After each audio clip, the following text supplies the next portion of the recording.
الحمد لله نحمده ونستعينه ونستغفره ونعوذ بالله من شرور أنفسنا ومن سيئات أعمالنا من يهده الله فلا مضل له ومن يضلله فلا هادي له وأشهد أن لا إله إلا الله وحده لا شريك له وأشهد أن محمدًا عبده ورسوله اللهم صل على محمد وعلى آل محمد كما صليت على إبراهيم وعلى آل إبراهيم إنك حميد مجيد اللهم بارك على محمد وعلى آل محمد كما باركت على إبراهيم وعلى آل إبراهيم إنك حميد مجيد أما بعد فإن خير الحديث كتاب الله وخير الهدي هدي محمد صلى الله عليه وسلم وشر الأمور محدثاتها وكل محدثة بدعة وكل بدعة ضلالة وكل ضلالة في النار. أعوذ بالله السميع العليم من الشيطان الرجيم من همزه ونفخه ونفسه.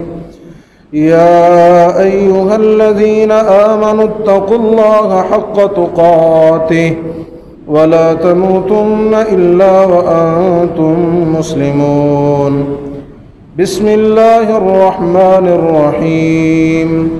يا أيها الناس اتقوا ربكم الذي خلقكم من نفس واحدة وخلق منها زوجها وبث منهما رجالا كثيرا ونساء واتقوا الله الذي تساءلون به والأرحام إن الله كان عليكم رقيبا. يا أيها الذين آمنوا اتقوا الله وقولوا قولا سديدا يصلح لكم أعمالكم ويغفر لكم ذنوبكم ومن يطع الله ورسوله فقد فاز فوزا عظيما.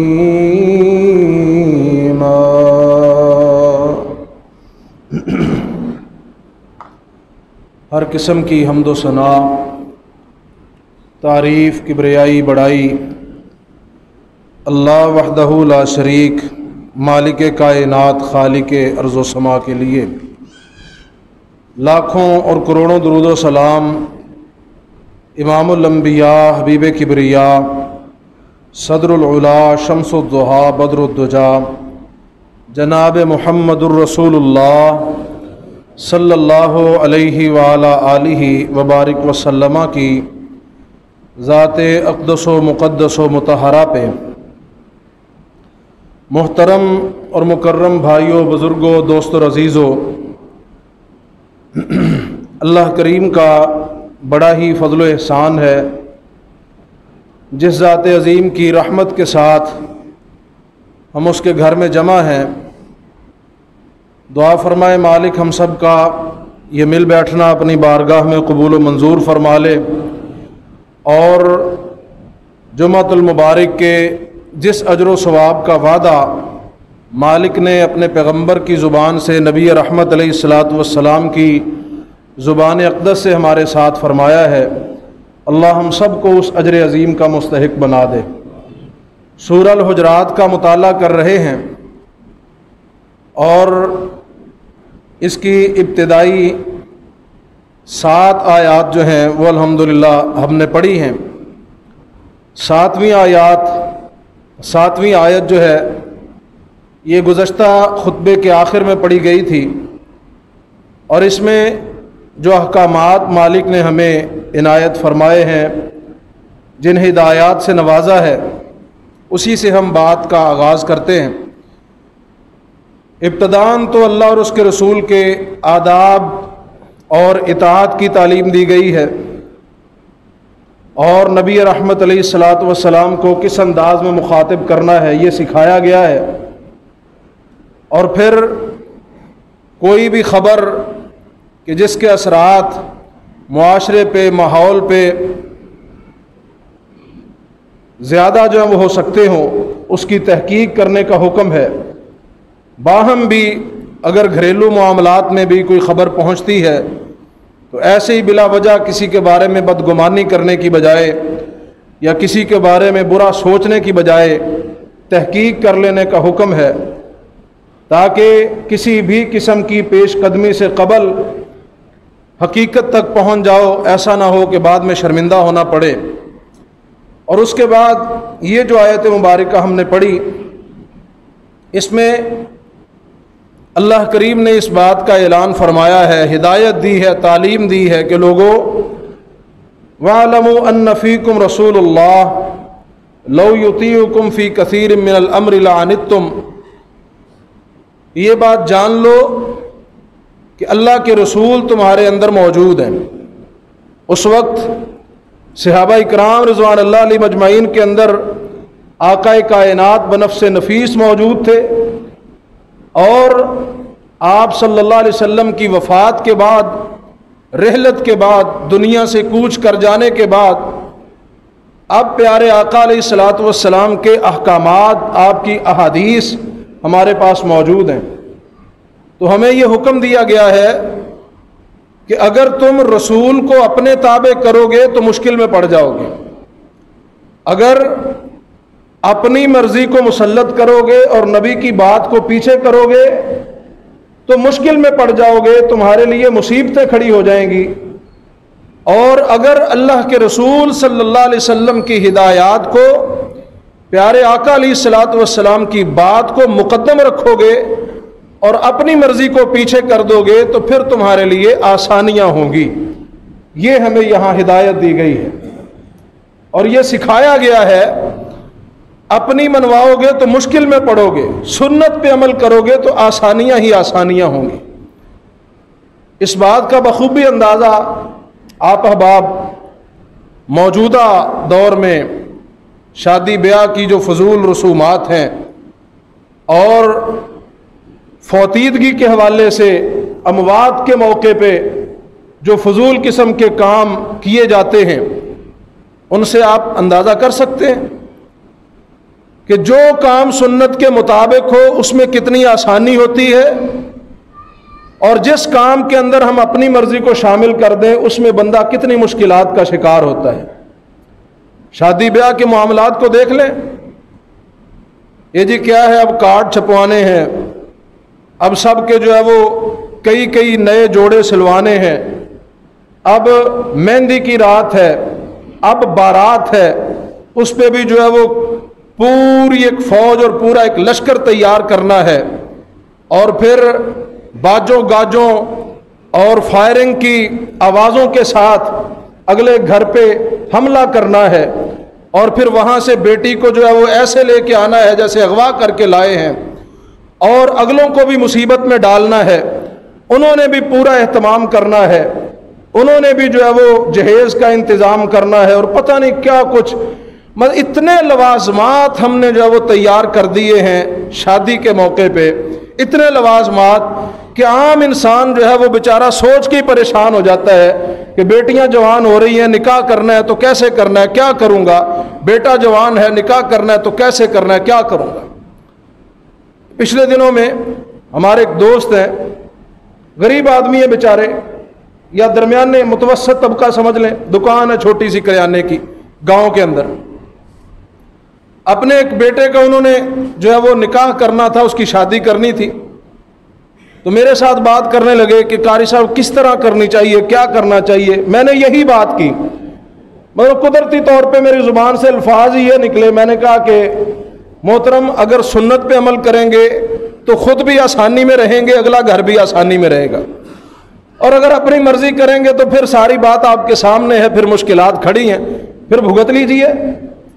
اور جتنا سنت کے قریب عمل ہوگا اتنی برکت زیادہ ہوگی، جتنا سنت سے ہٹ کے کریں گے اتنی بے برکتی زیادہ ہوگی۔ ہم نے دیکھے ہیں کروڑوں روپیہ شادی پہ خرچ ہوتا ہے اور مہینہ بھی نہیں گزرتا، بچی جو ہے بیچاری طلاق لے کے گھر بیٹھی ہوتی ہے، بچے والے الگ پریشان ہوتے ہیں، بچی والے الگ پریشان ہوتے ہیں۔ یہ بے برکتیاں کیوں ہیں؟ یہ سنت پہ عمل نہ کرنے کی وجہ سے، اللہ اور اس کے رسول کے احکامات کو پامال کرنے کی وجہ سے۔ پیارے حبیب صلی اللہ علیہ وسلم نے نکاح کو، شادی کو آسان کیا، معاشرے سے زنا ختم ہو گیا۔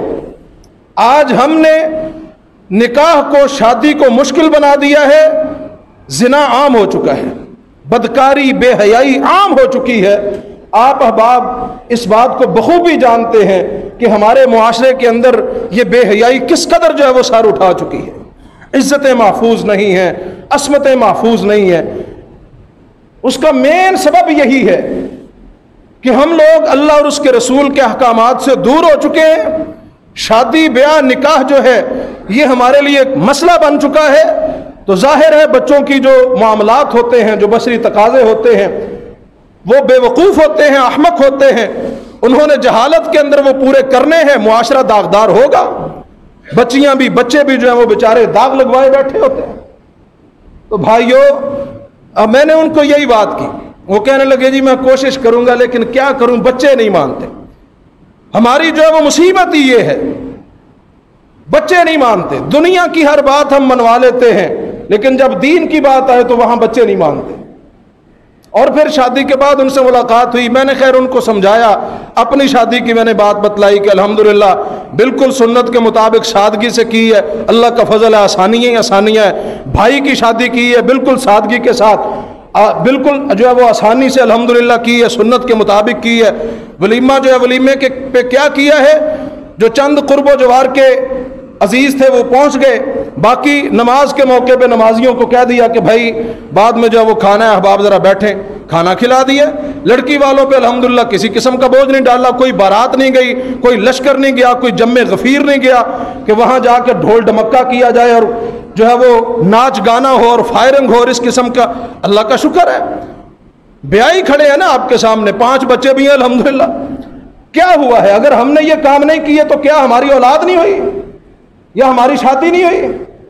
ان کے سامنے بہرحال مثالیں رکھی، ہمشیرہ جو ہے ان کی شادیوں کی مثالیں رکھی، کہنے لگے جی ٹھیک ہے انشاءاللہ کوشش کریں گے۔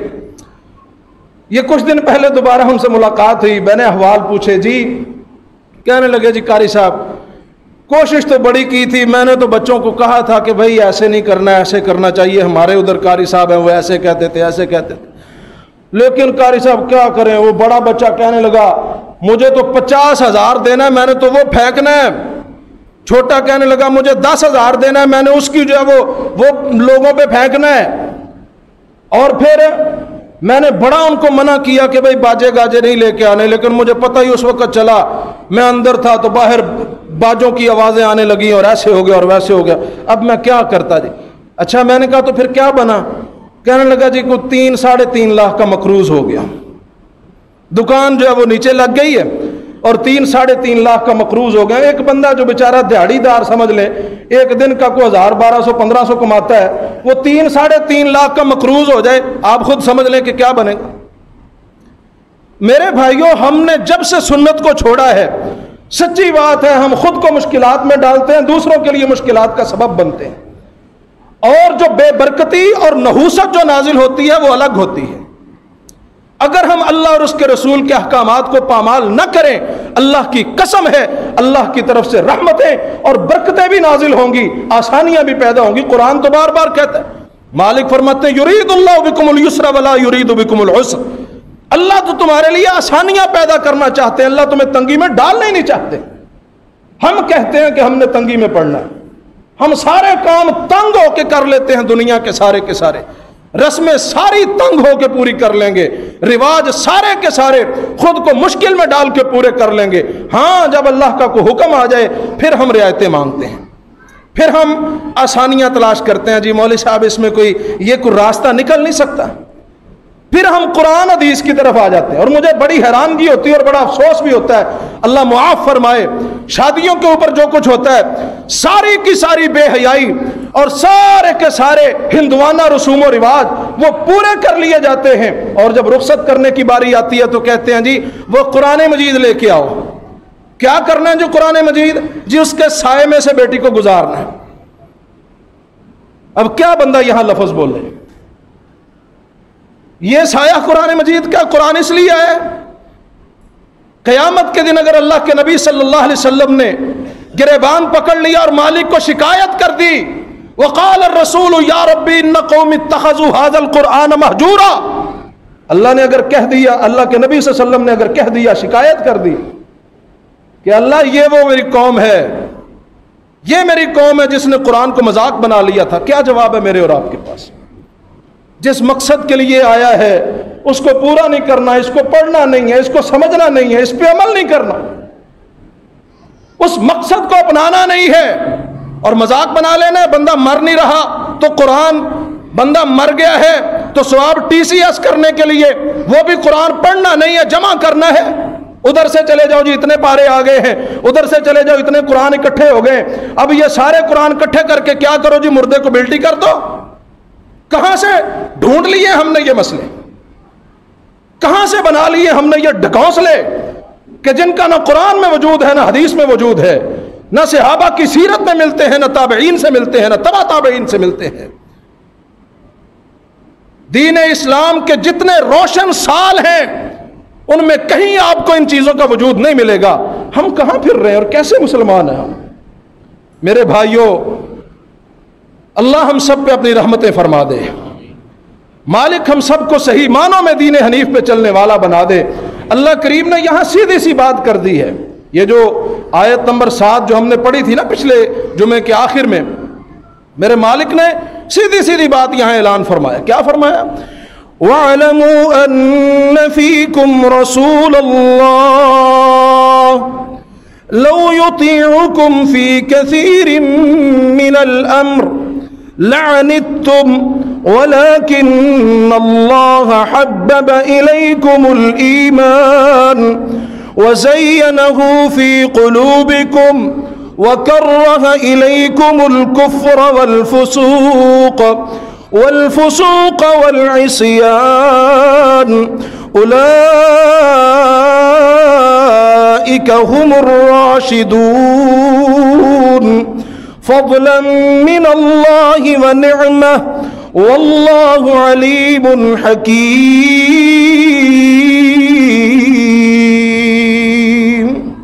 اللہ کریم نے سیدھی سیدھی بات سمجھا دی۔ بھئی تمہارے اندر اللہ کے رسول موجود ہیں، ان کے احکامات موجود ہیں، اگر ان احکامات کے تابع چلو گے آسانی رہے گی، اگر اپنی مرضی کو آگے کر لو گے، مقدم کر لو گے، اللہ کے نبی کی بات کو پیچھے کر دو گے، لعنتم، تو مشکل میں پڑ جاؤ گے، مصیبت میں پڑ جاؤ گے۔ پھر حالات ایسے ہی ہوں گے جیسے دیکھ رہے ہو۔ اور پھر صحابہ اکرام رضوان اللہ علیہ مجمعین کی تعریف کرتے ہوئے فرمایا کہ ان کے دلوں میں اللہ نے نیکی کا شوق پیدا کر دیا ہے، برائی سے نفرت پیدا کر دی ہے، اور جس پہ ایسی عنایت ہو جائے فضلا من اللہ و نعمہ، اللہ فرماتے ہیں یہ اللہ کا بہت بڑا فضل ہوتا ہے اور اللہ کی بڑی رحمت ہوتی ہے۔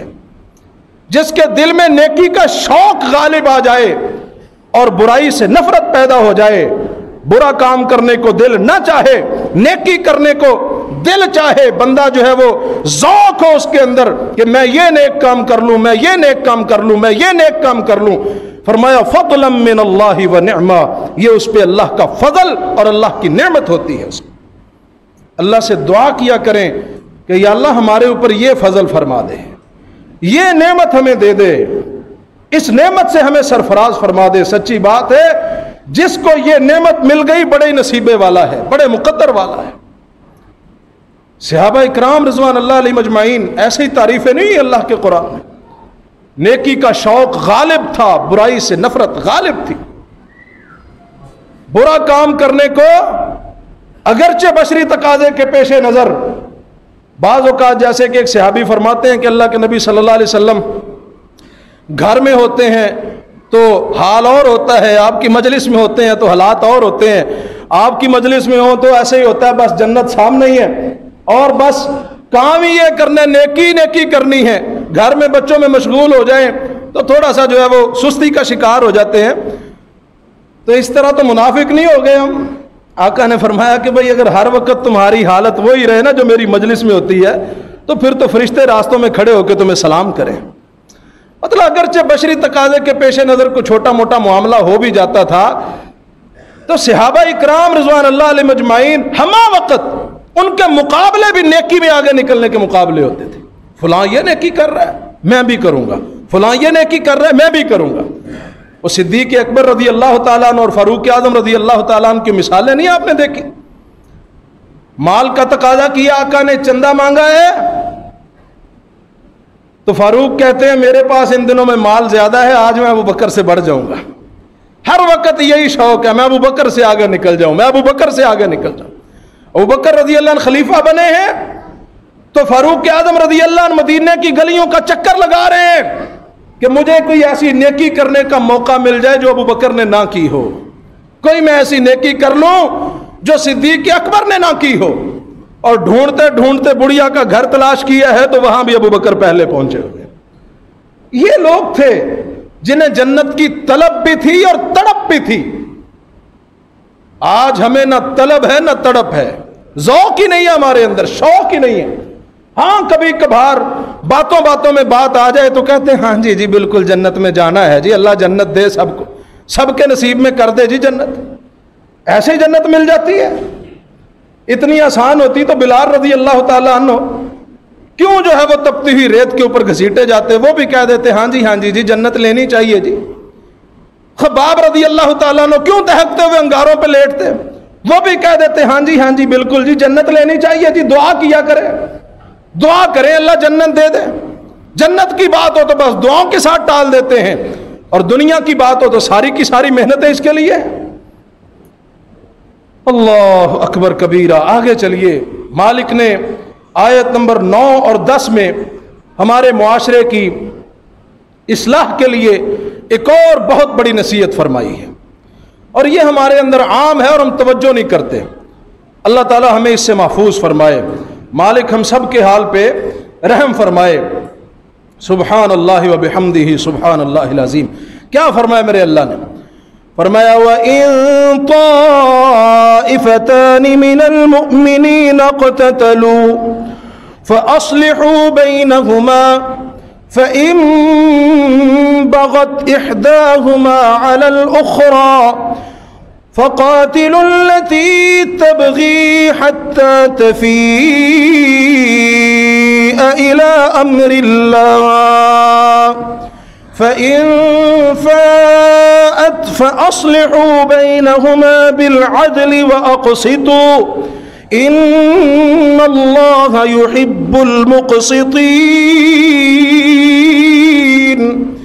إِنَّمَا الْمُؤْمِنُونَ إِخْوَةٌ فَأَصْلِحُوا بَيْنَ أَخَوَيْكُمْ وَاتَّقُوا اللَّهَ لَعَلَّكُمْ تُرْحَمُونَ.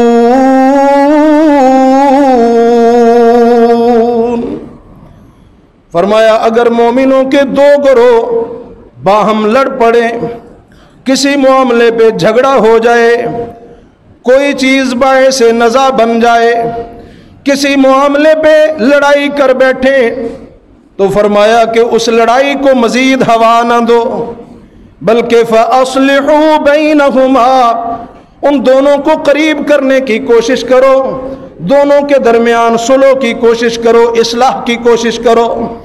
فَإِن بَغَتْ إِحْدَاهُمَا عَلَى الْأُخْرَى، پھر اگر ایک گروہ صلح پہ آمادہ ہو جائے، دوسرا گروہ زیادتی کا مرتکب ہو، زیادتی کرے، باز نہ آئے، تو پھر جو صلح پہ آمادہ ہے اس کا ساتھ دو، جو زیادتی کرتا ہے اس کے خلاف کھڑے ہو جاؤ. فَإِن فَاءَتْ فَأَصْلِحُوا بَيْنَهُمَا بِالْعَدْلِ، اور پھر اگر وہ بھی باز آ جائے، حَتَّى تَفِيَّ إِلَىٰ أَمْرِ اللَّهِ، پیچھے فرمایا یہاں تک کہ وہ اللہ کے حکم کی طرف واپس آ جائے. پھر اگر دونوں گروہ اللہ کے حکم کے تابع ہو جائیں، اللہ کا حکم تسلیم کرنے کا ارادہ کر لیں، دونوں بغاوت سے باز آ جائیں، زیادتی سے باز آ جائیں، ہٹ دھرمی سے باز آ جائیں، ضد سے باز آ جائیں،